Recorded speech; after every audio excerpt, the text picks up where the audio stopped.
هتاف الصامتين. ايه هتاف الصامتين ده يا ابو حميد؟ هتاف الصامتين ده تعبير ابتكره عالم الاجتماع سيد عويس، وهو اسم كتابه اللي صدر من 50 سنه عشان يرصد هذه الظاهره. نقدر نقول ان السواقين اللي بيكتبوا العبارات دي بيكتبوها لاغراض معينه في انفسهم، عندهم حب الظهور ولفت النظر، بيحطوا التاتش بتاعتهم على حاجه بتاعتهم. شفنا مثلا حد كاتب على عربيته الحلوه خوخه جت بعد دوخه، ما تزعليش يا قطه بكره تبقي تويوتا. وبالمناسبه دي كانت حاجه مكتوبه على سوزوكي تونايه. تحس كده في حاله عشق ممنوع وهيام بين السواق وعربيته. وفي اللي كتب انا مش جايبها تغنيني، انا جايبها تسليني، او انا الناظر والباقي مناظر، او اللي كاتب عملنا روحنا بايدينا ومحدش خيره علينا، او انا الاساس والباقي شنط وكياس. مش فاهم ايه الفكره الحقيقه. وناس تانية تكتب الرايق نزل الكل يعتزل. الحقيقه ان كمان السواقين بقى عندهم ادراك لحاجه جميله في النص. يعني مثلا شايفين السجع والمزيكا في الكلام المرصوص، سواء هو اللي ابتكر العباره او نقلها من الموروث الشعبي. شوف السجع مثلا هنا، انا زي ما انا بس خليت الجدعنه لناس معينه. يخرب بيتك ايه العظمه دي. وركز معايا في اللي قاله سواق ميكروباص بيحب القصه وبيقدر المواعظ وفاهم يعني ايه تكنيك فني، فكتب على ميكروباصه صحاب مين ده عشري بقى ابراهيم. يا نهار ابيض عزيزي المشاهد، دي عباره اعجازيه خلينا نقف عندها شويه. للوهله الاولى تحس الموضوع واضح يا ابو حميد، ايه بنقف عندها ليه؟ الراجل عادي بيتكلم عن نهايه زمن الصحاب لانه بيستنكر صحاب مين، وفي النص الثاني بيجاوب ده عشري بقى ابراهيم. لكن عزيزي المشاهد مين عشري وابراهيم دول احمد السقا وعمرو واكد في فيلم ابراهيم الابيض.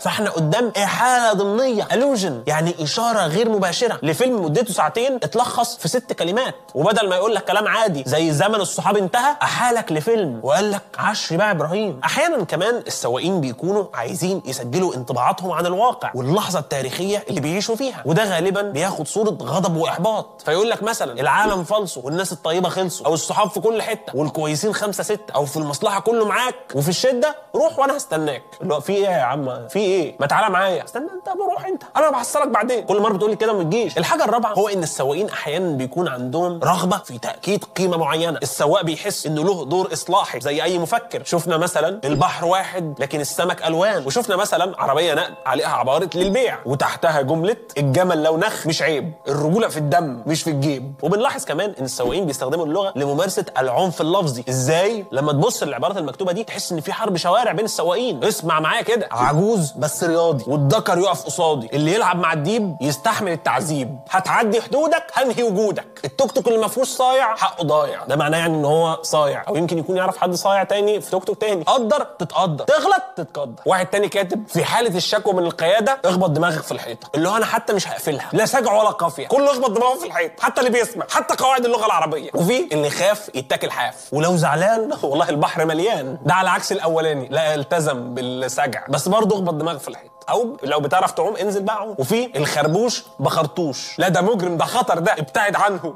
وفي اللي يدوس على طرفنا يستحمل قرفنا. كل دي عبارات ممكن يتفهم انها عنف لفظي واستفزاز، صح طبعا، ولكننا ممكن نبص لها بصه مختلفه شويه. دي ممكن تبقى تحذيرات، تهويش يعني، عشان تعرف حدودك وما تدخلش في الصراع على الاسفلت. يعني زي ما بعض الحشرات بتعمل تمويه عشان تبان انها سامه فتبعد عن نفسها الخطر، الانسان كمان بيهوش بالكلام بدل العنف المادي، يعني وسيله تحذير تحفظ الامن الاجتماعي. ده والله العظيم كتر خير اللغه، والله العظيم. الشتيمه ده المفروض، ده اول واحد شتم ده المفروض نديه جائزه نوبل. بيب بيب. اقول لك بعض العبارات المعاصره فيها شتيمه واحيانا اهانه، ما كانتش مثلا بالحده دي في السبعينات. بقينا نشوف مثلا حاجات زي ما تبصش يا عبيط دي جايه بالتقسيط، او بدل ما تبص لها هات جردل واغسلها، او عينك يا لوح دي جايه بطلوع الروح، ما تبصش لعجلها لا تجيب اجلها، حسد، انا فخم وانت رخم. في السبعينات عويس سجل عبارات متاخده من عبد الحليم وام كلثوم. النهارده بقى في اغاني مهرجانات، فتلاقي حاجات زي لما اللي منك يجرحك مستني مين يفرحك، او قلبي خزان مليان احزان. السخريه كمان والسوداويه زادوا جدا دلوقتي، فتلاقي مثلا رميت في البحر همومي طلع السمك يلطم. اعيدها تاني،